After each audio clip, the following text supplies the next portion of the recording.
Artwork seldom takes so much sweat and effort to create. Producing artwork rarely provides such a spectacular show in the making either. I think what fascinates people is the fact that they're able to watch a piece of art being made right in front of their eyes. The process is somewhat primitive and requires harnessing various elements to make something of beauty.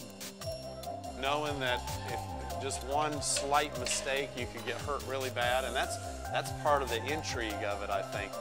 It's the heat, it's the fire, it's the sand, and the fact that you're taking what nature gives us and what's all around us and then melting it down and being able to take and make a beautiful piece of art out of it that makes people smile. It's what Eddie and Barbara Streeter, the owners of Conway Glass, have been doing and trying to perfect for well over a decade. You have to develop a teamwork, you have to develop technique. There's so many different, you know, you have to learn about chemistry and science and, you know, how to operate your equipment. It's very taxing on your body. It's demanding. Prior to their first exposure to the art of glass blowing, the Streeters made commercial flat glass. Then came a class at a studio in New Jersey. We took a glass blowing class and we just fell in love with it. Changed our life, yeah. We took a class where we just made a paperweight. And I tell people it's either the best $50 or the worst $50 I've ever spent. Because once I made that paperweight, I was bitten by what they call the glass bug, and I was hooked 17 years ago. Everything about the experience just clicked with Eddie and Barbara. I think it was a combination of the heat, the teacher that I had, and also the fact that I was manipulating something with my hands at 2,000 degrees. Immediately thereafter, the couple decided to get their own glass blowing equipment. The learning curve, however, was steep. We were blowing glass in about a year. It took us 5 years before we could really make anything that was, you know, nice. Creating blown glass was quite a departure from the world of flat glass that they knew so well, even down to the ingredients with which they started. Your float glass and glass that you use in window panes and everything has a much different composition than the glass that we use or the glass batch that we use for glass blowing. We start with a raw batch, and it's a combination of sand, soda, potash, in a local tie-in, the Streeters get those ingredients from a company in western North Carolina. We start out with a raw batch that's actually made in the mountains of North Carolina, and the sand is shipped into Texas from South Africa. These are some of the pieces which can be produced out of sand, soda, and the like. This also happens to be one of only a few places in South Carolina that does this kind of work.